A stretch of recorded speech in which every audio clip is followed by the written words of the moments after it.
Quem achou, diga amém. Quem não achou, lê no telão pequenininho aqui atrás. Em nome de Jesus. Hebreus 11:6. Só esse versículo. Em verdade, sem fé é impossível agradar a Deus. Portanto, para qualquer pessoa que dele se aproxima, é indispensável crer que ele é real e que recompensa todos quantos se consagram a ele. Vamos ler de novo. Em verdade, sem fé é impossível agradar a Deus. Portanto, qualquer pessoa que dele se aproxima, é indispensável crer que ele é real e que recompensa todos quantos se consagram a ele. Só esse versículo hoje, por enquanto pelo menos. Aleluias. Mas sabe, queridos, eu queria hoje tratar de novo a respeito de fé. Eu falei de fé, a gente esteve lá, eu e a Rê, fomos na Rocha Rio Santos, no Tiro Leste.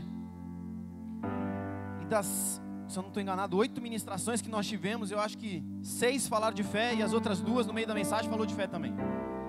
Falei, Deus, o que eu não estou entendendo? Porque tudo que eles estão pregando eu preguei. Mas Deus sempre tem algo novo para derramar e para liberar sobre nós. A fé, queridos, ela não é estática. A fé não se tem e acabou.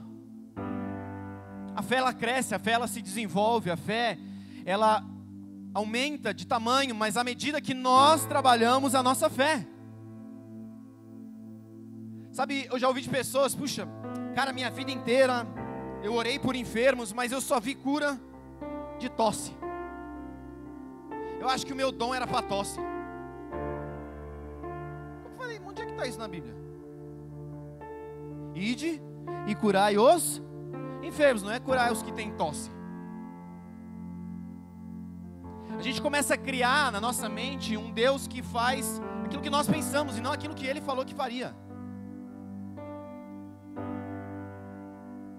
Queridos, de novo, em verdade, sem fé é impossível agradar a Deus. Eu já falei aqui, queridos, sobre a fé mística, sobre a fé que eu brinco, né? Que é uma fé do multiverso. Talvez no universo paralelo a sua fé fosse suficiente, fosse maravilhosa. Mas no nosso universo, da maneira como Deus fez, existe um padrão bíblico para a fé. Você quer ver uma coisa? João 7,38 vai dizer assim: quem crer em mim, como diz as Escrituras. O padrão de fé não foi eu quem estabeleci. A maneira como nós devemos crer no Cristo que foi revelado para cada um de nós é a maneira como está na Bíblia.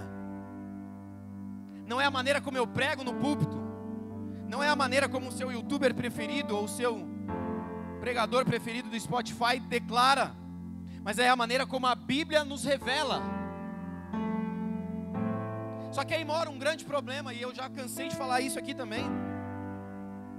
De grande maioria dos cristãos, e eu não vou falar nem dos cristãos evangélicos ou católicos somente, vamos subir esse nível, vamos subir essa régua, falando de pastores, de lideranças dentro da igreja, queridos, menos de 40% dos líderes ou pastores das igrejas no Brasil leram a Bíblia inteira.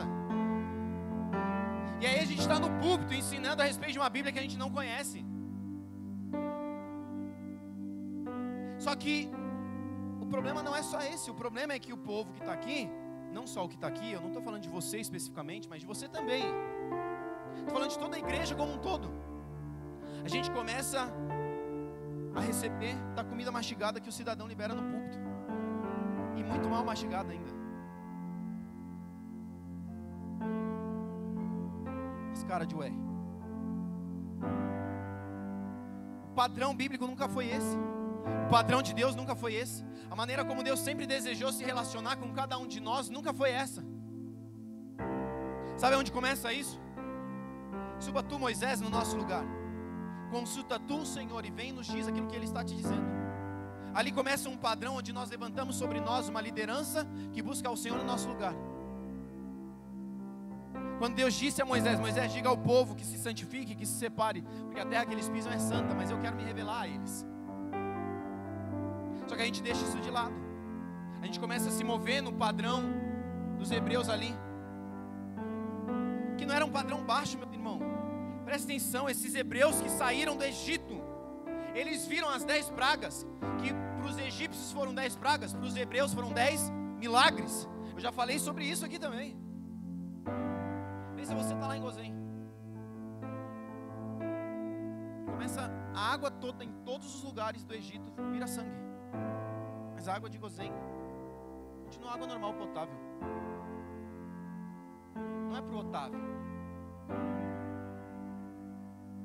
O Senhor sempre tem água fresca para nós. O Senhor sempre tem porção fresca para cada um de nós.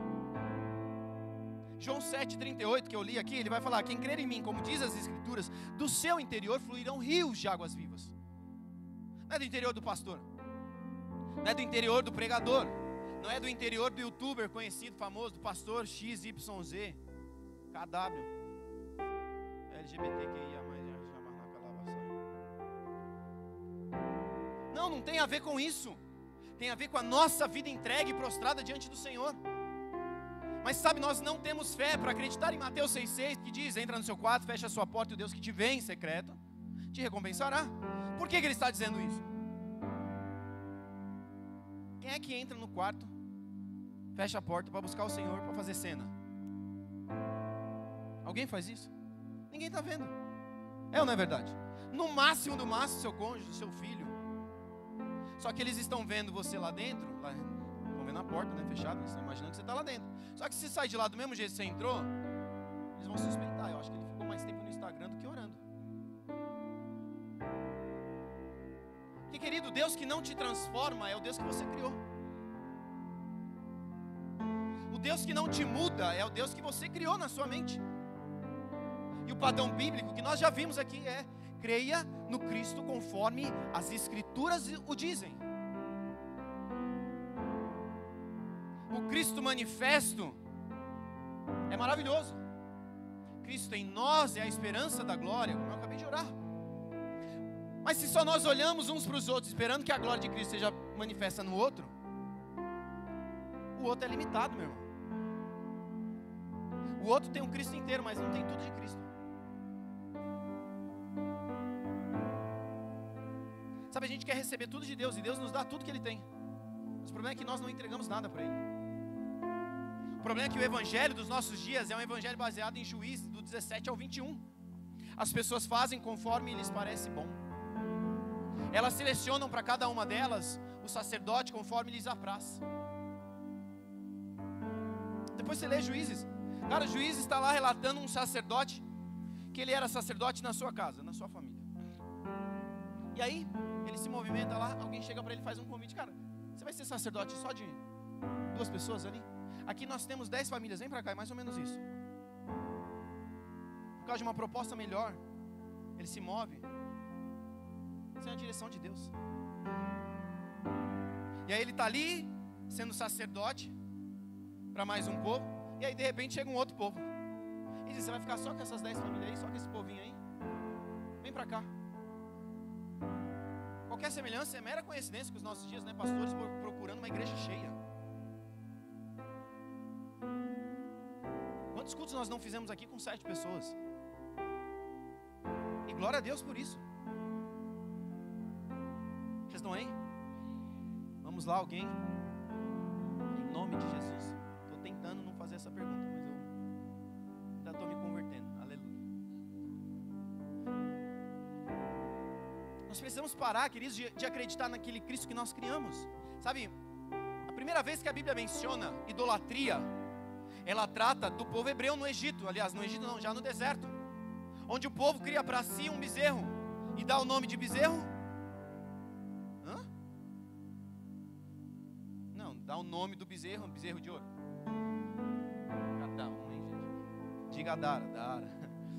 Dá o nome do bezerro de Yahweh, Yavé. Chama aquele bezerro do Deus que tirou eles do Egito. O O que é isso? É criar o Cristo na sua cabeça, é criar o Deus na sua mente, na sua caixinha, e dizer, Ele se move dessa maneira.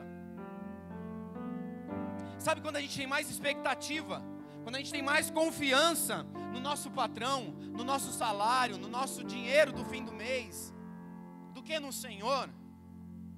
O que nos governa não é o Senhor. Sabe o que nós precisamos, queridos, não é, seja CLT ou não, da segurança de um recurso no fim do mês, mas da segurança de um relacionamento com Deus que é Pai e que cuida dos seus.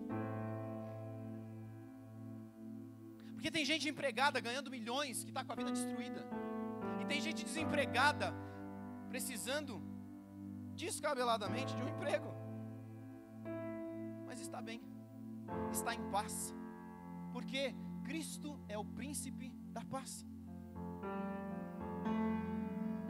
Quando nele nós estamos, quando nele nós desfrutamos, que as circunstâncias vêm e vão, mas a gente está firmado em rocha firme. A fé é o firme fundamento.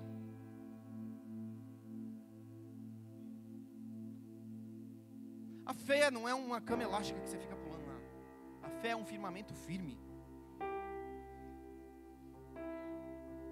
Só que a fé, queridos, ela é gerada por meio da palavra. Falei disso também um tempo atrás. A fé vem pelo ouvir, e o ouvir da palavra. Só que aí mora um problema. Quando é que nós estamos ouvindo da palavra de fato? Quando o pregador está aqui, o sacerdote que a gente escolheu está pregando para nós? Muitos estudiosos dizem que o texto original, ele trazia uma compreensão de a fé vem pelo ouvir e ouvir na palavra. Só que a gente não se relaciona com a palavra. A gente se relaciona male com a igreja, que é um padrão bíblico também. Ô P, se puder, cadê? Ixi, o Pedro fugiu. Aumenta o meu retorno aqui um pouco. Ixi, falou chinês agora, né? Passa um rádio aí pra mim. Onde eu estava? A fé vem pelo ouvir. Mas presta atenção, querido. A fé, ela é uma visão além do nosso tempo presente. Feche seus olhos. Você vê alguma coisa, mas você escuta. Esse é o padrão celestial. Sabe, a gente quer ver muito. Só que Deus diz: nenhum homem é digno de ver minha face, mas de me ouvir todos são. Todos têm condição.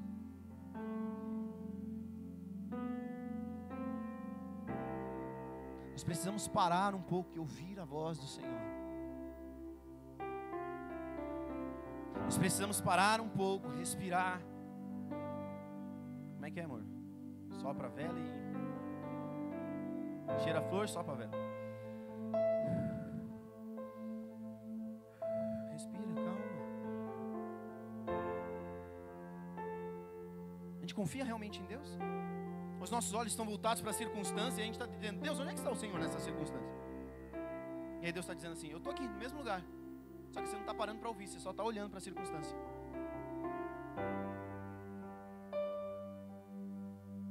O que foi, irmão? Ficar parado? Que é isso, cara? Ele está tentando ajustar o som e eu estou andando. Olha só, imagina só.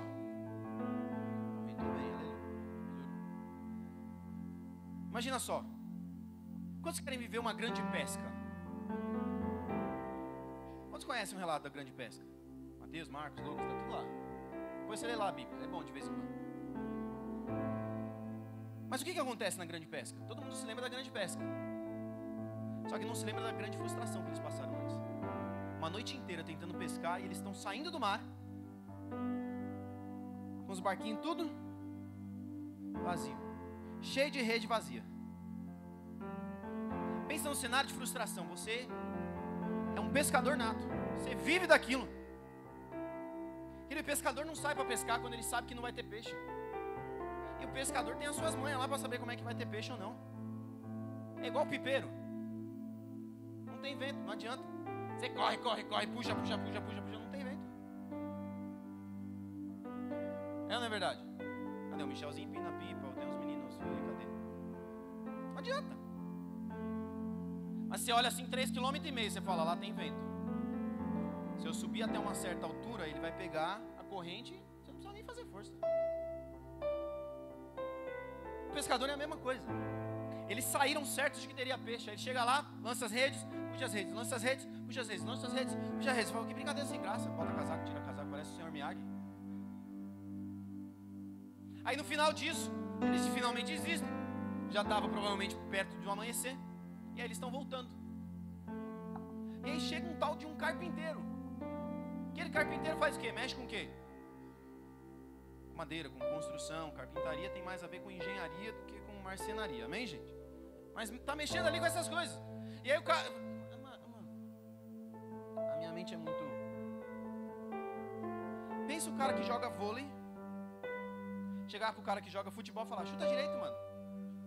Faz sentido? Nenhum. Pro cara que joga tênis. Fala, mano, bota um efeito assim na bola com o pé que você vai fazer o gol, cara. Faz sentido. É Jesus falando com os meninos. Cara, lança a rede do lado direito. Jesus, a gente passou a noite inteira lançando a rede. Mas eles não olham para a frustração daquela noite. Eles escutam a voz. Eles respondem a voz. E aí eles lançam rede, o que acontece? Tem tanto peixe que o Pedro grita, os outro menino aí, vem aqui, puxa os barcos que a gente não tem condição, a gente vai afundar com tanto peixe dentro do barco. Mas a gente precisa estar atento à voz. Aqueles que se aproximam precisam crer que Ele é real. Tem um outro momento, Jesus está lá pregando, uma multidão, 3.000 pessoas. Gente pra dedéu, não é verdade? É. Eles estão longe. Não tem padaria perto. Não tem delivery. Não tem Uber Eats. Não tem nada que vai entregar para eles. E aí os discípulos olham e falam, e agora? O que eu faço? Jesus. Não, Jesus está ali, né? Não sei, o que eu faço? Mas Jesus, a gente precisa despedir o povo. Até parece que não viram Jesus ressuscitar morto. Jesus, a gente precisa despedir o povo porque o povo vai morrer. Está todo mundo com fome aqui, nós estamos a 3 dias de distância. Se eu não estou errado, era mais ou menos isso. Aí Jesus diz o quê? Pensa na frustração. Gente, vai baixar a polícia civil, a polícia rodoviária, vai baixar um monte de gente aí, vai falar que a gente é culpado, a gente afastou, a gente levou esse povo para cima do morro, sem equipamento de segurança, em meio à chuva noturna. E aí, Jesus fala o quê? Boa. Respira, tira a flor, sopra a vela. O que nós temos aí? Não sei você, mas eu no lugar do menino, já 3.000 pessoas. Você divide seu peixe, seu pão. Peixe eu dou, eu não gosto, o pão é meu.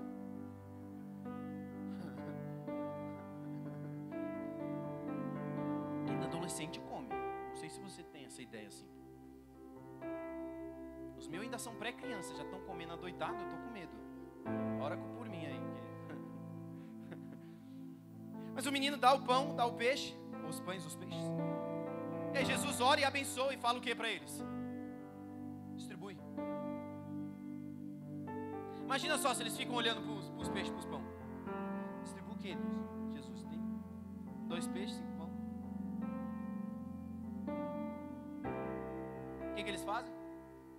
Eles distribuem. Agora, não sei se você já parou para pensar. Como é que 5 peixes, 5 pão, 2 peixes, 5 pães, 2 peixes cabia no cesto de 12 discípulos? Só para eles saírem da onde eles estavam com Jesus para distribuir para todo mundo, já tinha que ter havido ali uma multiplicação. Mas eles estão respondendo a uma voz, a voz de quem eles conhecem, a voz de quem eles se relacionaram. Eles saem daquele lugar, 12 homens, meu irmão, 12 homens, 12 cidadão formado, não era um adolescente. Nessa altura do campeonato já estavam na juventude. Aí entram no barco, os caras trabalhavam com o quê? Acabei de falar, gente, acabou de falar da pesca maravilhosa. Eles faziam o quê? Pescavam, aleluia. Aí eles entram no barco para atravessar um rio, um marzinho lá. Aí começa a chover. Querido, você já viu pescador que não sabe nadar? Eu nunca vi. Pode ser que exista. Estou falando que não existe. Assim, é bem difícil. Tem pescador mentiroso, mas pescador que não sabe nadar. Que isso, Barão? Não aponta ninguém não, fica na sua aí. Não olha pro lado não. E aí estão os 12 lá, pescadores, que tinham vivido tempos antes essa pesca maravilhosa. E aí Jesus está vindo andando sobre as águas. E os 12 estão com medo de tudo balançando. E aí vem Jesus de longe e começa a gritar: ah, é um fantasma. Estão cheios de medo. Mas eles escutam uma voz: ei, calma, sou eu. Ele não disse assim, eu sou Jesus. Ele disse, sou eu. O eu sou.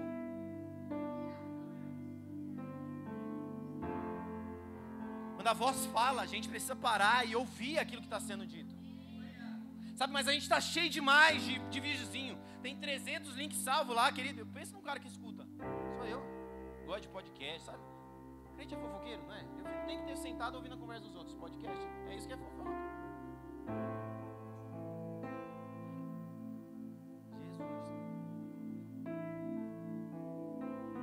Jesus. A gente precisa parar. Tem hora que não é para ouvir mensagem. Tem hora que não é para colocar louvor. Tem hora que não é para fazer nada. É para você respirar.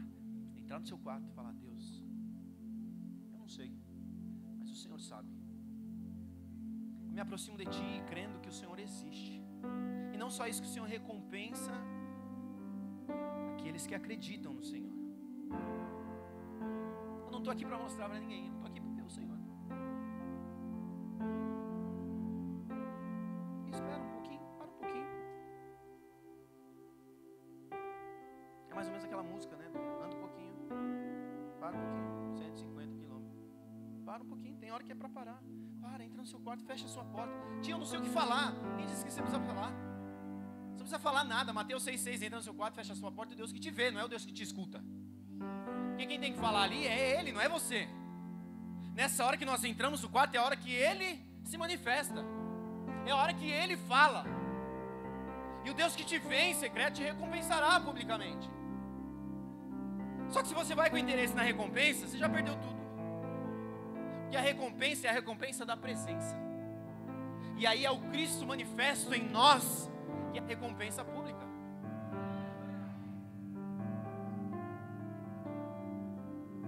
Vocês estão aleluiados hoje.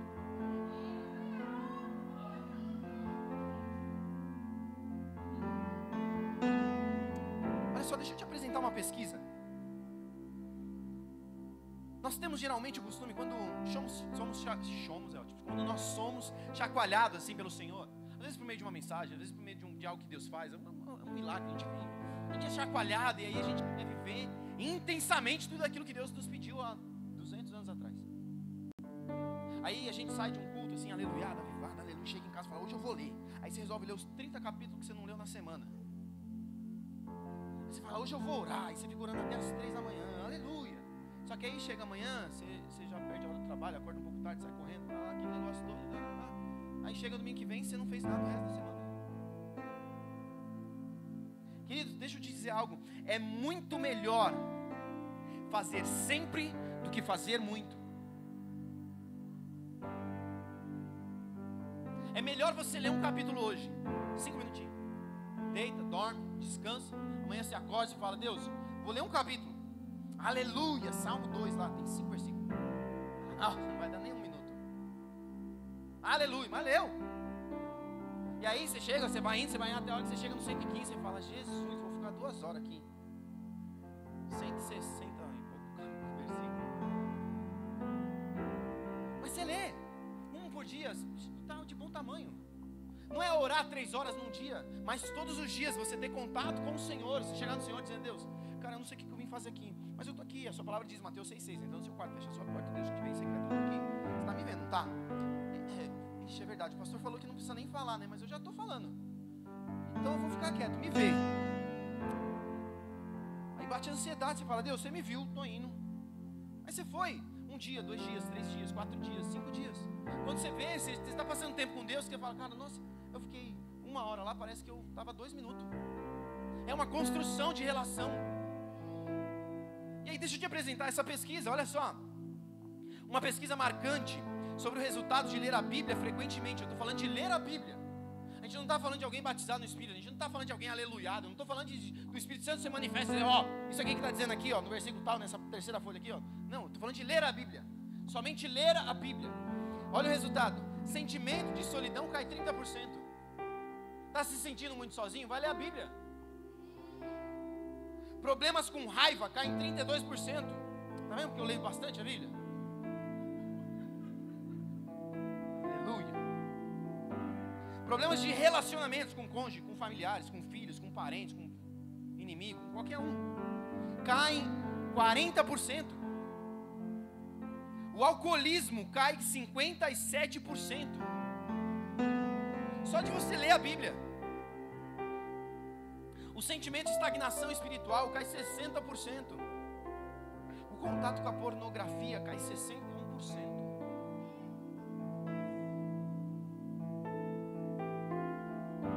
Sabe por que você leva uma vida de pornografia? Eu não estou olhando para ninguém, hein? Você lê pouco a Bíblia, meu irmão. Quanto mais a gente lê a Bíblia, mais a gente encontra o problema em nós. Eu estava vendo um debate lá, cristã feminista. Ou ela não entendeu o feminismo, ou não entendeu o cristianismo, ou não entendeu os dois.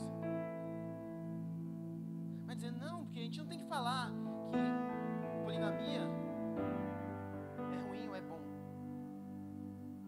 A pessoa do outro lado falou, ué, você não tem que falar do que a palavra diz? Não, a gente não tem que viver bitolado na Bíblia. Criou a seita dela.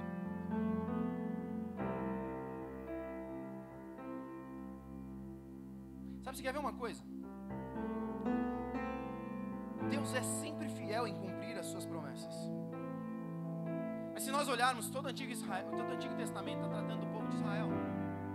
E nós vamos ver em toda a história de Israel uma tratativa do Senhor pedindo a eles algumas coisas. Esforço para que o povo se identifique com o plano de Deus, por hora sem se misturar com povos vizinhos.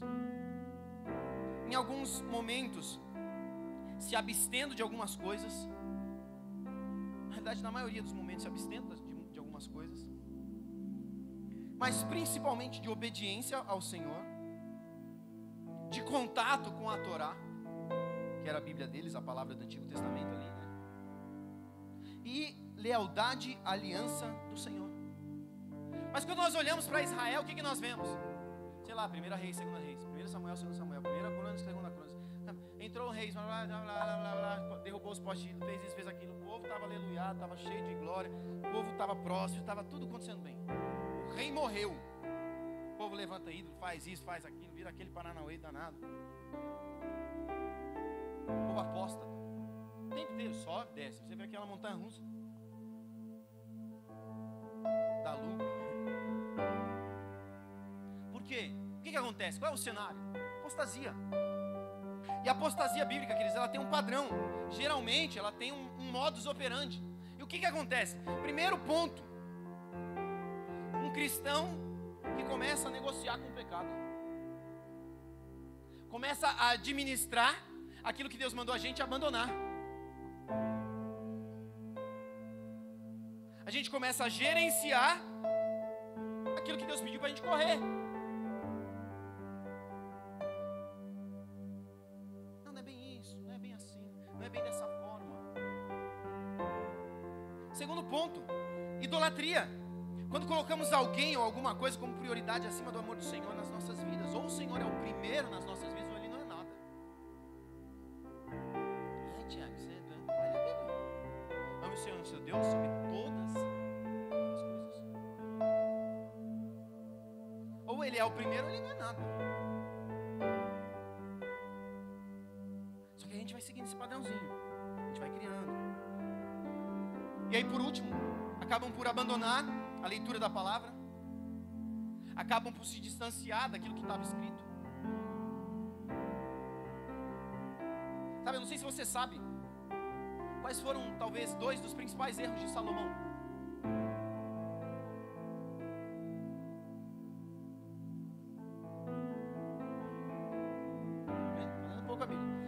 Deixa eu apontar 2 erros assim para mim, básicos. Primeiro deles, casou com 1 milhão de mulheres. Haja fôlego. E paciência das mulheres também. Mas segundo ponto,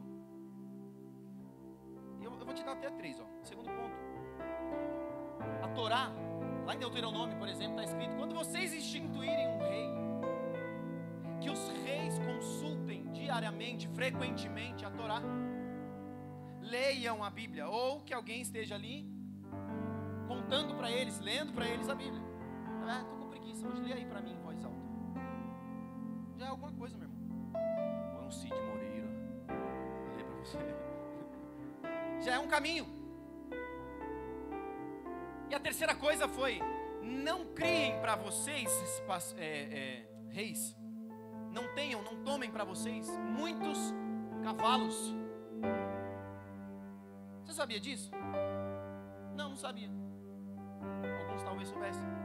O que Salomão faz? Tem pouco contato com a Torá, casou com 1 milhão de mulheres e criou um harém gigantesco. Não é harém, né? Mas é um aras, né? Criou um aras gigantesco para os cavalos dele. Harém mesmo. Ah tá, harém para mulher e aras para o cavalo.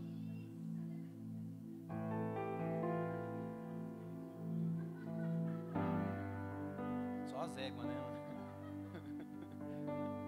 Fez tudo que a Bíblia falou, tudo que a Torá antiga pediu para ele não realizar. Aí não adianta pedir sabedoria se ele não vive aquilo que está escrito. Você quer ver uma coisa? Deixa eu me achar aqui agora. Presta atenção. Eclesiastes, eu vou ler aqui para a gente ganhar tempo. Eclesiastes, abre aí em Efésios para mim. Efésios 1. Mas olha só, Eclesiastes 2:26. Porque Deus dá sabedoria, conhecimento e prazer ao homem que lhe agrada, mas ao pecador dá trabalho, para que ele ajunte e amontoe, a fim de dar àquele que agrada a Deus. Também isso é vaidade e correr atrás do vento. Presta atenção na primeira parte desse versículo, eu quero ler de novo para você. Porque Deus dá sabedoria e conhecimento. Não sei se você sabe, Efésios, a gente vai ler. É uma passagem que muitos pregadores, muitos oradores mencionam. Deus nos dá ora espírito de revelação e de conhecimento. Efésios 1, 17 em diante. Para que o Deus de nosso Senhor Jesus Cristo, Pai da glória, vos dê o espírito de sabedoria e de revelação, no pleno conhecimento dele. Ora ainda, para que os olhos do vosso coração sejam iluminados, para que saibais qual é a real esperança do chamado que ele vos fez. Quais são as riquezas da glória da sua herança nos santos, e a incomparável grandeza do seu poder para conosco, os que cremos. Quando nós temos fé, quando nós acreditamos nele, quando nós nos movimentamos e agradamos a ele, nós recebemos o espírito de revelação e de conhecimento de Cristo. É Cristo em nós, é o Cristo manifesto, é o Cristo derramado. Quem é o Tiago não interessa, interessa quem é o Cristo. Só que a gente não conhece o Cristo, a gente sabe que o Tiago é careca, a gente sabe que o Tiago gosta de uma zoeira, de uma brincadeira, a gente sabe tudo do Tiago. Sabe até a comida que eu gosto? O irmão chegou para mim agora há pouco e falou: pastor, trouxe um chocotone aí para você. Eu falei: aleluia, chacatala, baixada. Será que a gente sabe o que Cristo quer? Será que a gente sabe qual é a esperança de Cristo? Qual é a vontade de Cristo para nós? Quando nós temos a revelação de quem Cristo é, nós temos a revelação daquilo que Ele nos fez para ser.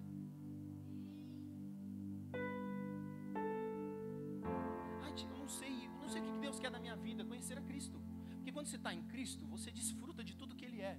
E aí quando você desfruta de tudo que Ele é, Ele te mostra quem você foi feito para ser. Mas onde mora isso? Os discípulos estão lá diante de Jesus e dizendo: Jesus, eles estão dizendo que você é o Elias, que você é isso, que você é aquilo e aquilo outro.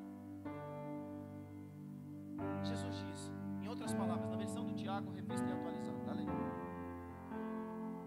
Eu estou dando de ombros porque eles estão dizendo: vocês que andam comigo, que caminham ao meu lado, quem vocês dizem que eu sou? E aí eles falam: você é isso, você é aquilo. Começa a dizer o que os outros de longe estavam dizendo. Até que Pedro diz: tu és o Cristo, Filho do Deus vivo. E aí Jesus olha para ele e fala: Pedro, isso não foi carne nem sangue quem te revelou, mas o meu Pai que está nos céus. E sobre esta pedra edificarei a minha igreja.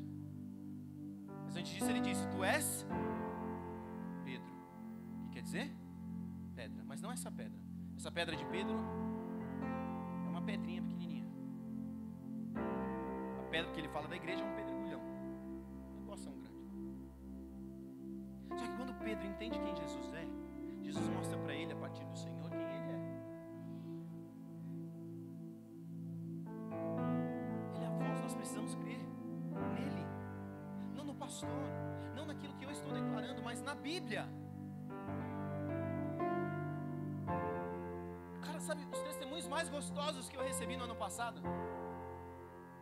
Duas esposas chegaram para mim, falaram: tio, cara, fazia tanto tempo, meu marido está lendo, está orando, está mergulhando na palavra. Eu falei: é isso. Não preciso que ninguém esteja aqui dando glória, pulando, batendo palma, não quero isso. Mas você imergido nas escrituras, na palavra, essa é a expectativa que deveria estar no coração de todo pastor.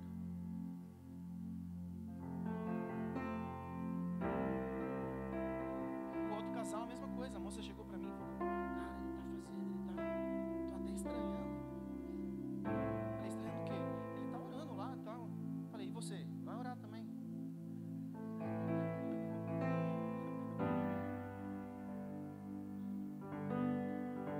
Se o cara ora, tá ruim. Se o cara não ora, tá pior.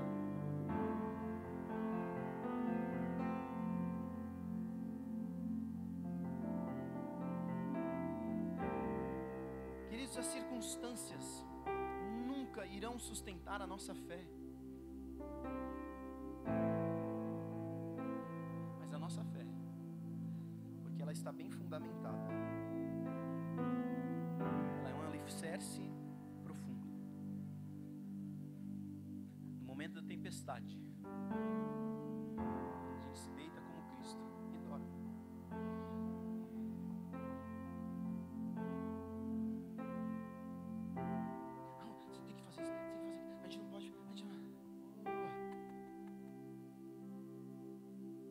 Jesus vira para os discípulos: Jesus, você não está vendo aí que está chovendo? Falou: até quando estarei convosco, homem de pequena fé? Cessa, deixa eu descansar.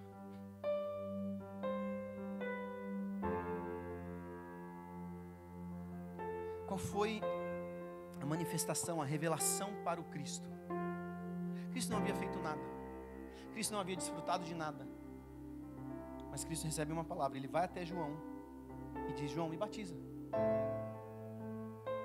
João fica com um nó na cabeça, não entende nada. Mas Jesus fala: cara, é isso mesmo, é você que tem que me batizar, não sou eu que tenho que te batizar. Aí João batiza Jesus. Quando Jesus levanta das águas, uma voz do além: crê em Deus Pai. Se manifesta e diz: este é o meu filho. Só que sabe o que é interessante? Nós todos falamos, nos movemos, nos movimentamos, dizendo: nós somos filhos de Deus.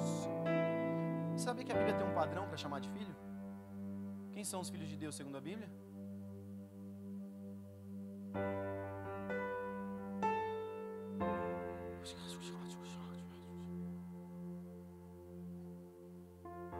Muitas respostas, eu não vou te dar a resposta. Quero te instigar.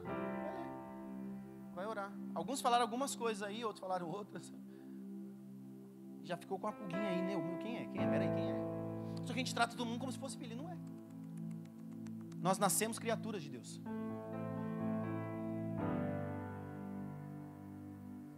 Aí a gente, não, eu sou filho de Deus, Deus está cuidando de mim. Deus cuida de mim, na sombra das tuas asas. O cara que foi tão cuidado está lá desviado. Que fez essa música, tá, gente?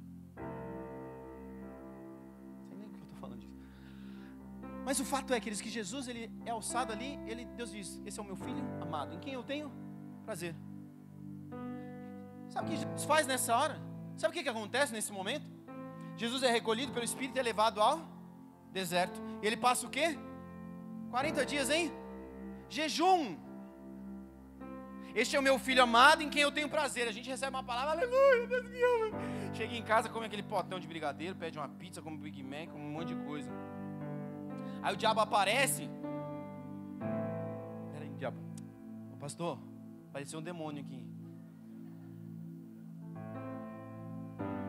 Jesus recebe uma palavra, este é o meu filho amado, em quem eu tenho prazer. E aí ele sai daquele lugar, jejua 40 dias, sem nada.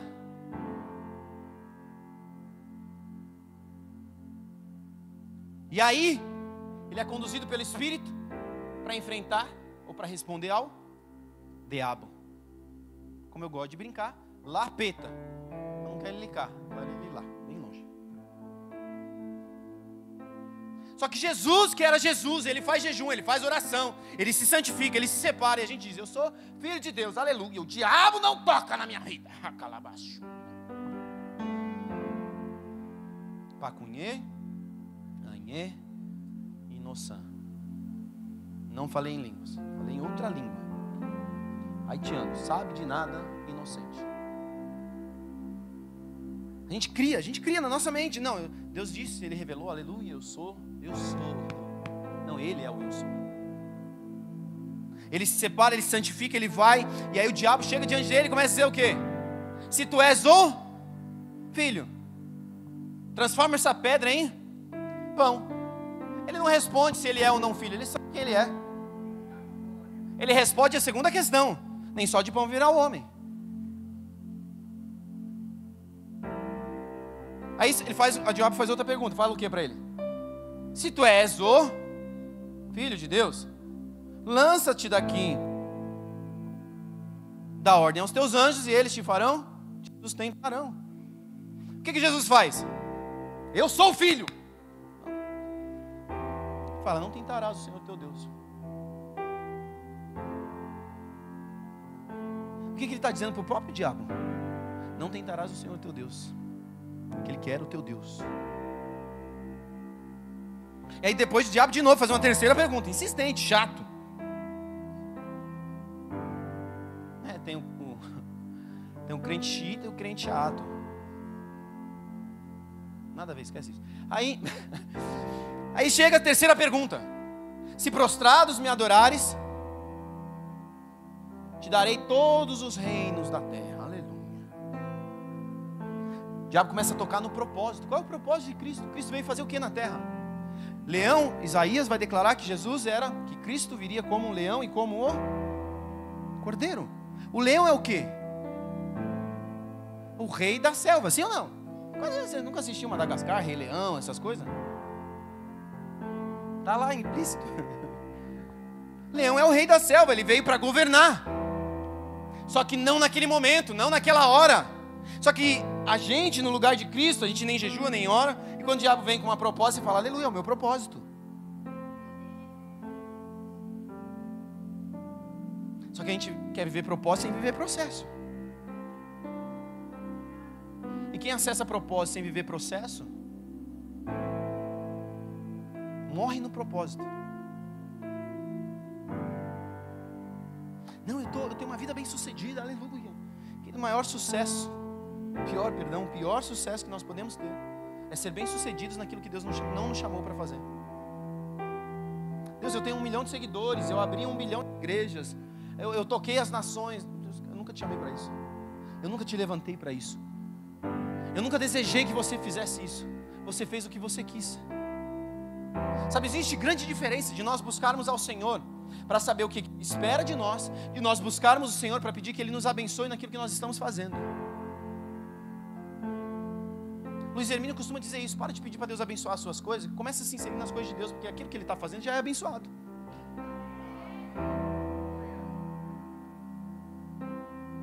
Para de se mover por si. Começa a se mover por Ele. Se Ele é Senhor, não só seu Salvador, consulta Ele.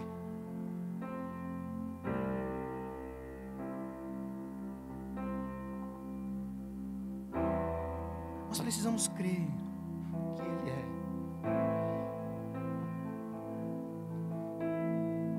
Sabe, maturidade, quer dizer, é saber confiar em Deus quando não vemos nem entendemos nada.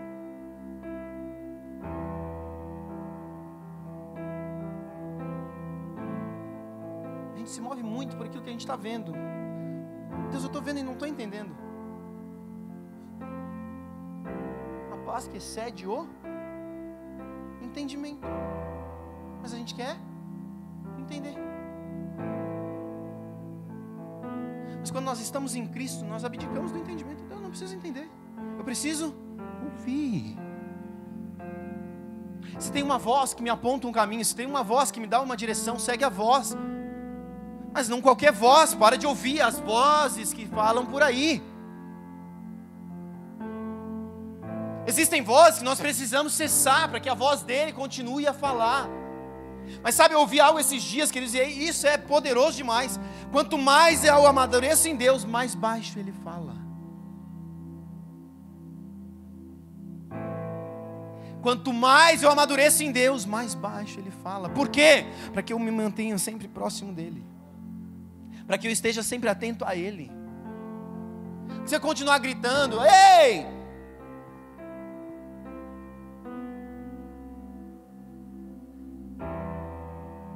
Quanto mais longe nós estamos, menos nós ouvimos. E aí a gente começa a criar os deuses para nós. Sabe, cristão místico, cristão, sei lá, bipolar, só pode ser. Compra o carro, põe lá um adesivo, presente de Deus. 5 meses depois, para o motor, e aí diz, enviado de Satanás.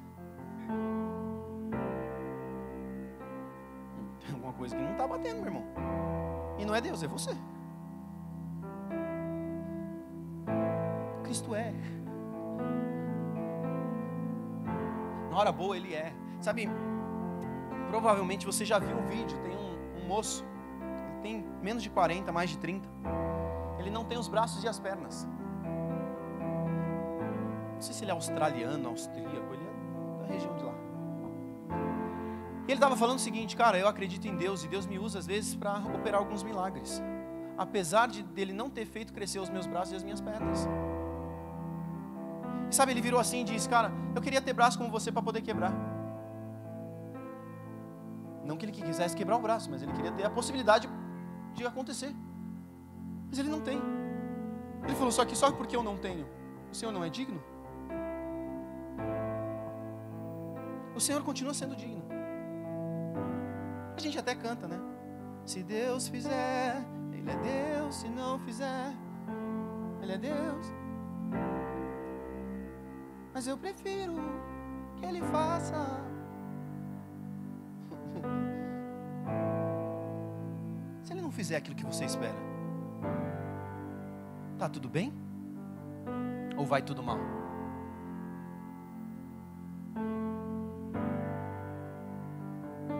Sabe, a coisa mais importante que Deus precisava ter feito, Ele já fez.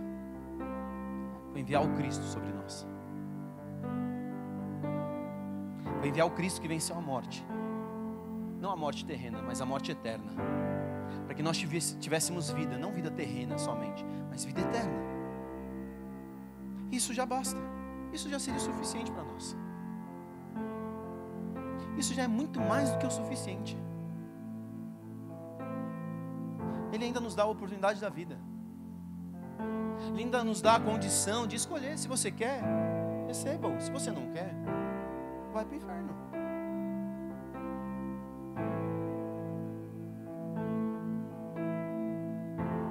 Alguns estão entendendo depois. Uma brincadeira sem graça. Sabe, Ele é. Querido, Ele recompensa, Ele faz. Mas nós precisamos estar convictos nele. Quero ler para você de novo Hebreus 11:6. Em verdade, sem fé é impossível agradar a Deus. Sem fé não se agrada a Deus. Portanto, para qualquer pessoa que dele se aproxima, é indispensável crer que ele é real e que recompensa todos quantos se consagram a ele.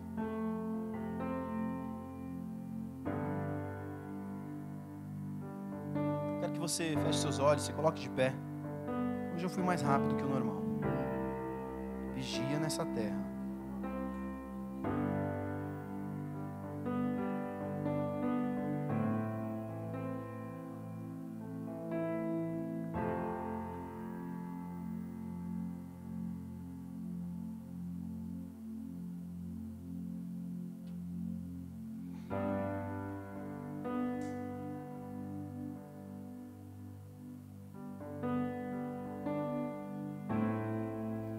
Quando Davi peca, Deus não vira as costas para Davi.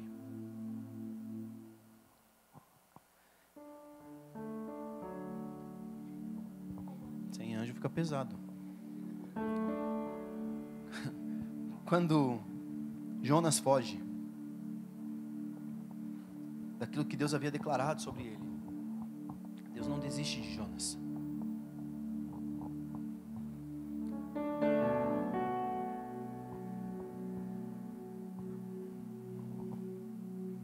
Tem um profeta que a Bíblia diz que ele escuta o Senhor, só que ele foi contratado por uma nação inimiga para amaldiçoar o povo de Deus.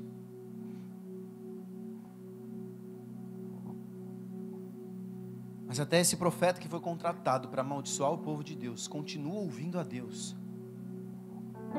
apesar de estar fazendo aquilo que Deus não havia pedido para ele fazer. Deus intervém em algum momento e diz: fale somente o que eu te anunciar. Nós precisamos crer que Deus continua acreditando em nós. Não, eu blasfemei, não, eu errei, não, eu pequei. Cara, se você errou, faça como Davi: Deus, pequei contra os céus e contra ti.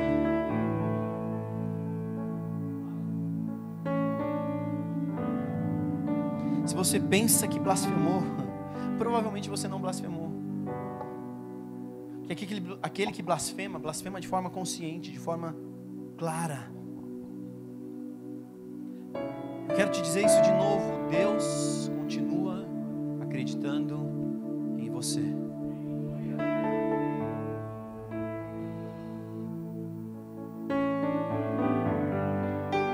Deus continua acreditando em você.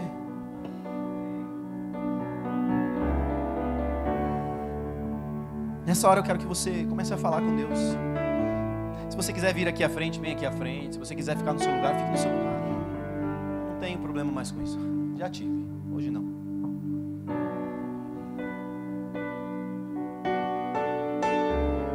Mas essa é uma noite onde o Senhor está esticando, cutucando a nossa fé. Sabe, aceita quem você é. Aceita quem Deus te chamou para ser. Não, puxa, eu queria pregar como o outro prega. Para com isso.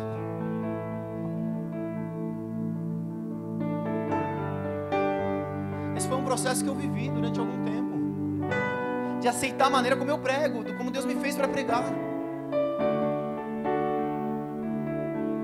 Sabe, querido, quando você caminha no desejo de não ser quem você é, você caminha sobre um princípio demoníaco. Porque quem desejou ser o que não era foi Lúcifer. E o pior, ele conseguiu carregar a terça parte dos anjos. Então toda vez que você estiver pensando: puxa, eu devia ser diferente, olha no espelho e diz: diabo, eu te repreendo, porque eu sou aquilo que Deus me chamou para ser. A maneira como você é foi a maneira que Deus quis que você fosse.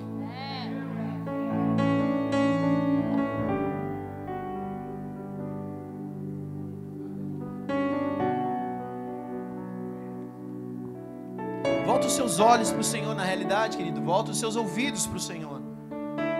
Porque os olhos da fé são os nossos ouvidos.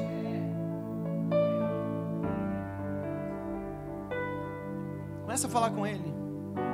Tua voz me chama. Os meus pés podem falhar, e ali te encontro no mistério, em meio ao mar, confiarei,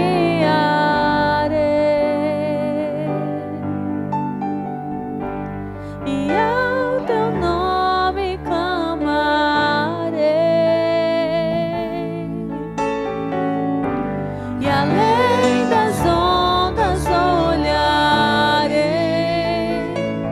Se o mar crescer, somente em ti descansarei,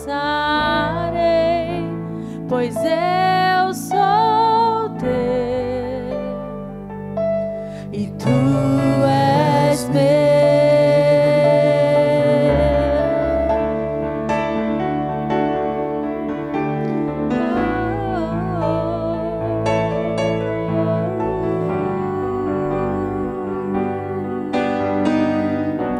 Tua graça cobre os meus temores, tua forte mão me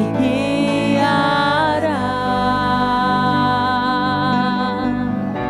Se estou cercado pelo medo, tu és fiel, nunca vais falhar. E ao teu nome clamarei,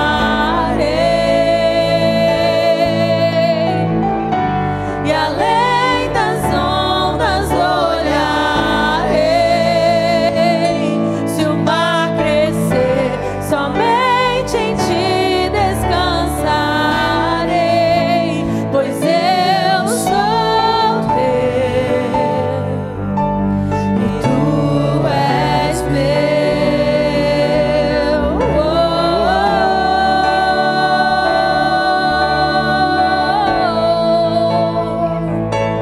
E tu és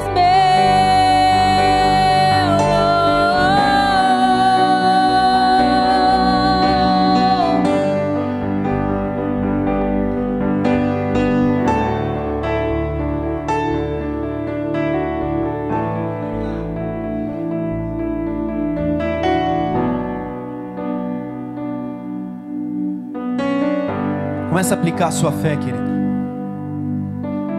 Começa a declarar diante do Senhor: Deus, eu estou me aproximando e eu acredito que o Senhor está aqui. Eu acredito que o Senhor é real. Eu acredito que o Senhor é bom, é um bom Pai, é um bom Deus. Eu acredito, Pai, que em Cristo o senso de justiça foi cumprido. O Senhor não olha mais para mim com o desejo de realizar justiça, mas somente com o desejo de manifestar amor. então guia-me. E nesse amor eu sou transformado, nesse amor eu sou confrontado, nesse amor eu sou conduzido a coisas maiores para Ele, para a glória dEle, para que o nome dEle seja levantado. Sobre as águas eu caminho, Sabe, Cristo em nós é a esperança da glória. que chaves, leva-me mais fundo. A glória está esperando ser manifesta em nós, por meio de Cristo revelado a partir de nós. Será mais firme, Senhor, em tua presença. Guia-me para que em tudo em ti confie. Sobre as águas eu caminhe, por onde quer que chames.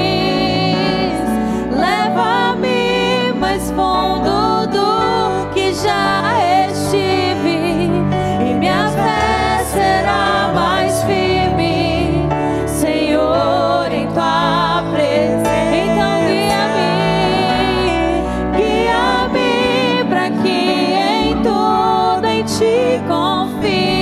querido, a fé que te trouxe até aqui, a fé que fez você se mover até aqui e chega diante de um grande problema, ela precisa continuar sendo aplicada para que esse gigante seja derrubado. Mas a partir do momento que o gigante é derrubado, a fé precisa continuar sendo aplicada para que você pegue a espada do próprio gigante e derrube, e mate, e acabe com ele de uma vez por todas.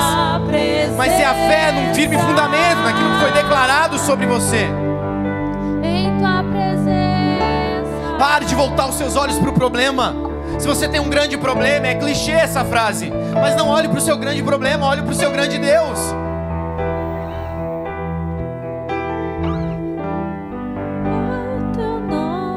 Você talvez não tenha resolução daquilo que está te cercando, mas Ele tem. Você não saiba talvez como se mover em meio à situação que você está vivendo, mas Ele sabe.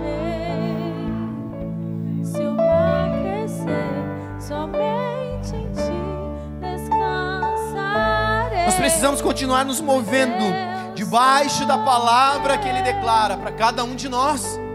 E Tu és meu, eu sou para sempre teu. Fale com Deus, meu irmão, fale com Deus.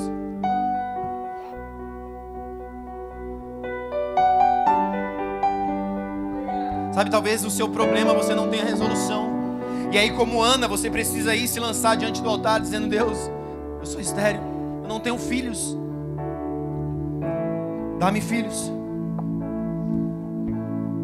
Sabe, talvez a resolução do seu problema na sua mente seja algo pequeno, apenas um filho. E aí ela vai de encontro com algo que Deus quer realizar sobre a nação, levantar um grande profeta. E aí o seu pequeno problema se torna uma grande solução.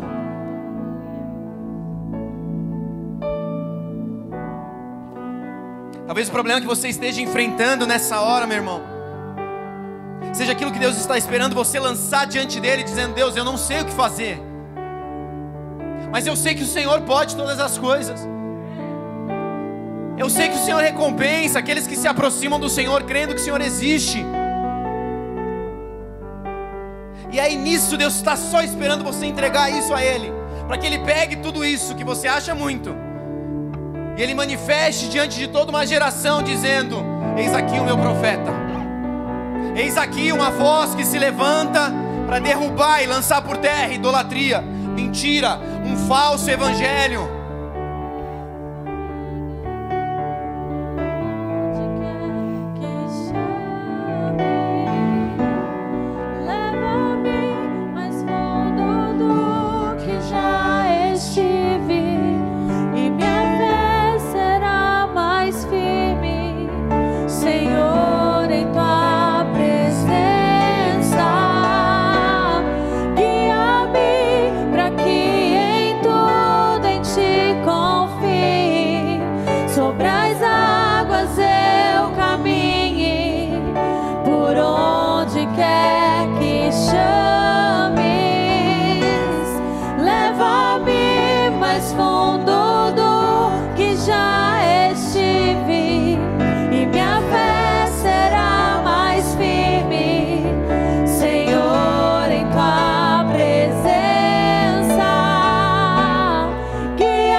Somente em Ti descansarei.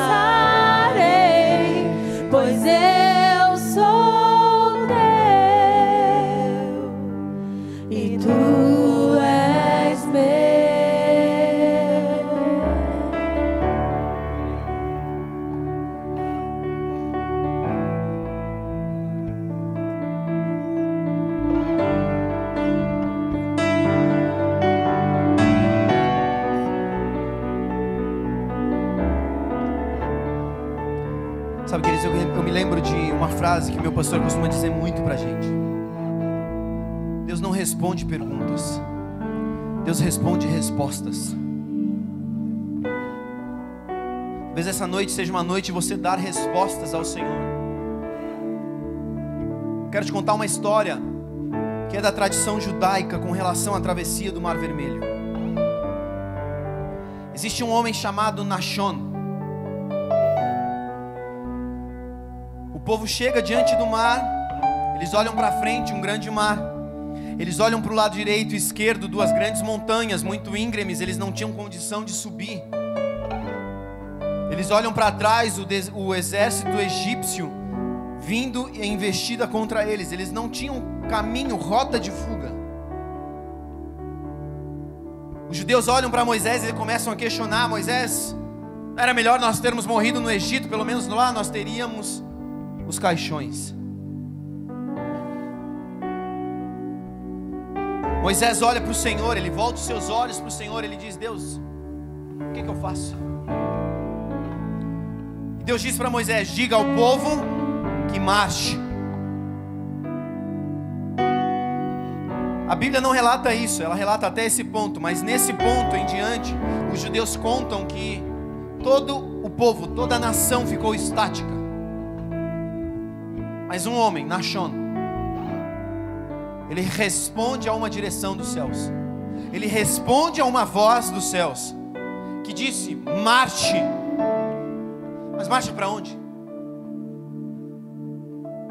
E a tradição diz que Nachon olha para o mar e ele começa a caminhar em direção ao mar. E ele começa a declarar: eu não sei se o mar vai se abrir, eu não sei se eu vou andar sobre as águas, eu não sei o que vai acontecer, eu não sei se eu vou respirar debaixo da água, mas eu ouvi uma voz me dizendo: marche. E eu estou obedecendo a voz que me disse: marche. E ele vai, começa a caminhar, ele coloca os pés, e aí de forma incrível nada acontece. Os pés estão cheios de águas, ele continua marchando, ele continua declarando: eu creio naquele que me disse, eu creio na voz que declarou: marche. A água chega nos joelhos, a água bate na cintura, a água chega nos ombros. E a tradição judaica diz que quando a água chega na altura do maxilar, da boca, ela vem de encontro à declaração de Nachon. A voz disse: marche. Eu estou marchando. E nesse momento o mar se abre. E aí todo o povo passa em terra seca. Eu não sei se a roupa do Nachon secou, eu não sei se essa história é verídica ou não, mas eu sei que isso aponta para nós uma direção: siga a voz, responda à voz. E aí a voz que te dá a direção espera uma resposta sua para que ela faça alguma coisa. O que Deus está falando com você que você precisa responder? O que a voz do Senhor declarou sobre você que você precisa responder? A sua resposta é diferente da minha resposta, o seu passo é diferente do meu passo, mas todos nós precisamos nos mover em direção a uma única coisa: a direção que a voz nos mandou. Diga ao povo que marche. Diga ao povo que marche. Não espere por novas direções se as direções que Ele te deu você ainda não seguiu. Deus, mas eu não tenho uma resposta. E Deus diz: cara, eu estou esperando a sua resposta. Jesus diz: quem são vocês? Dizem que eu sou. E aí os discípulos dizem: tu és isso, tu és aquilo, tu és o Cristo, Filho do Deus vivo. E aí em cima da sua resposta tem uma nova resposta. Então agora eu declaro que você é pedra, e sobre essa pedra edificarei a minha igreja. E essa mesma voz que disse sobre Pedro: tu és a pedra, é a voz que disse para ele andar sobre as águas. Vem. A voz te sustenta, a voz te suporta, a voz te aponta, a voz te protege, mas somente a voz. Eu não tenho autonomia para dizer o que você precisa fazer, mas Deus tem. Eu não sou Moisés na sua vida, eu não vou consultar o Senhor por você. Você tem ouvidos para ouvir. Escute do Senhor. Escute aquilo que Ele está declarando sobre você e responda aquilo que Ele está te pedindo. Sabe, até quando a gente responde de maneira errada, o Senhor vem. Deus chega para Jonas e diz: Jonas, vá para Nínive. Jonas responde: é ou não é verdade? Ele fala: para Nínive eu não vou. Sabe a criança birrenta? Não vou não, quero não.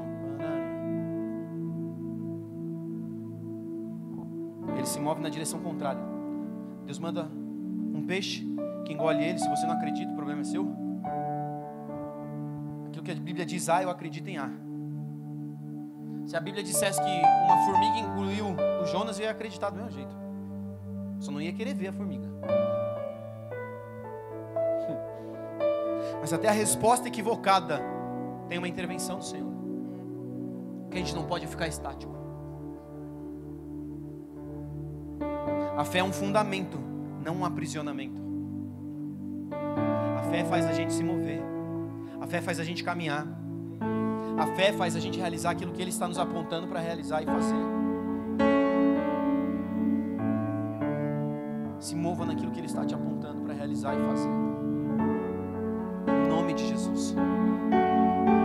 Pai, eu quero colocar as nossas vidas diante do Senhor. O Senhor sabe, eu fiz um esboço, eu me preparei, eu busquei a sua direção. Isso é só um discurso. Se o Senhor não avivar isso nos nossos corações, isso foi só um discurso vazio. Mas eu oro para que essa palavra ecoe nos nossos corações, para que nós nos movamos debaixo da sua voz de direção clara e específica para cada um de nós. Nós cremos, Pai, que o Senhor existe. Nós cremos que o Senhor nos enviou o Cristo, nosso irmão mais velho, mas também o nosso Senhor. Nós cremos que Jesus, quando foi alçado aos céus, deixou o seu doce Espírito sobre nós. Nós oramos para que Ele continue se manifestando no nosso meio. Não só no nosso culto aqui coletivo, mas nos nossos tempos ali de quarto em casa, de secreto em casa. Nos nossos momentos a sós contigo, que o seu Espírito continue falando e ecoando aos nossos corações.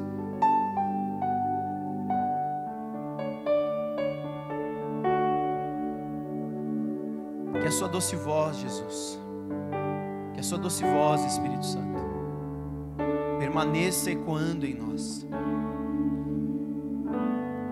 Que tudo aquilo que veio do homem, se algo aqui veio do homem, Pai, que caia por terra. Que simplesmente nós nos esqueçamos. Como eu já orei tantas vezes, Pai, que esses meus irmãos que estão aqui conosco hoje se esqueçam do Tiago que pregou, mas se lembrem da voz que proclamou, a sua voz.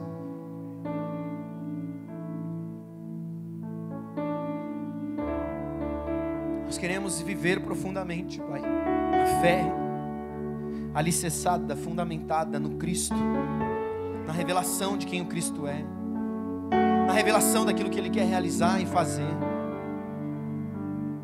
Nós não queremos correr atrás de propósito, nós queremos correr atrás do Cristo e a partir do Cristo viver para o propósito que Ele tem para nós. Nos use e nos aponta para esse lugar, Jesus. Nos livra, Pai, nos livra de ter sucesso naquilo que o Senhor não nos chamou para realizar. Clareia as nossas mentes, clareia os nossos ouvidos. Instiga, Pai, a nossa fé. E a oração, Pai, que eu faço todos os dias, eu quero orar com os meus irmãos. Aumenta a nossa fome e a nossa sede pelo Senhor. Nos livra de perder a fome e a sede pelo Senhor, pela Sua palavra, pela intimidade contigo. Nos conduz a um lugar, Pai, a um caminho onde diariamente, Pai, nós enchemos o papo da galinha. 1 milho, 2 milhos. Dia seguinte, 1 milho, 2 milhos.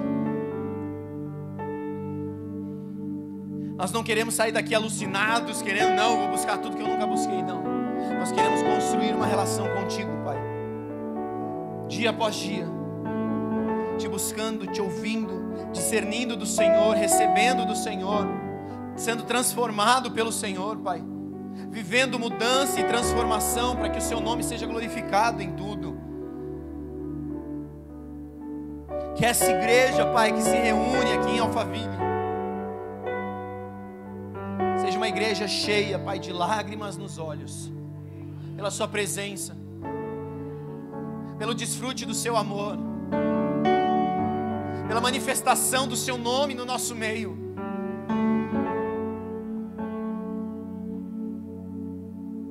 Nós não queremos que a Rocha Church seja vista, mas nós queremos que a Rocha Cristo seja manifesta. Nós sabemos, Pai, que o Senhor levanta os seus e muitos nomes se tornam vistos. Mas nós oramos, Pai, para que se em caso disso acontecer,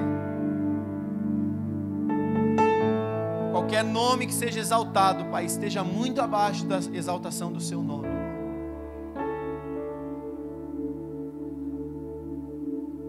Em nome de Jesus, Pai, nós oramos. Eu quero abençoar aqui os meus irmãos, Pai, que a graça de Deus, o amor do nosso Senhor Jesus Cristo, a comunhão e a consolação do Santo Espírito seja com cada um dos meus irmãos, Pai. Que eles tenham fé, que eles creiam naquilo que a sua palavra derramou sobre as nossas vidas. A sua graça, o seu amor, a comunhão, a consolação liberada sobre nós. Em nome de Jesus. Em nome de Jesus. Aleluia. Querido, nós temos cantina, a cantina está aberta, está funcionando. Não saia correndo, se você nos visita, tome um café. Vá na paz do Senhor. Terça-feira tem célula, quinta-feira nós temos quinta na rocha, sexta-feira tem vigília. Deus te abençoe em nome de Jesus.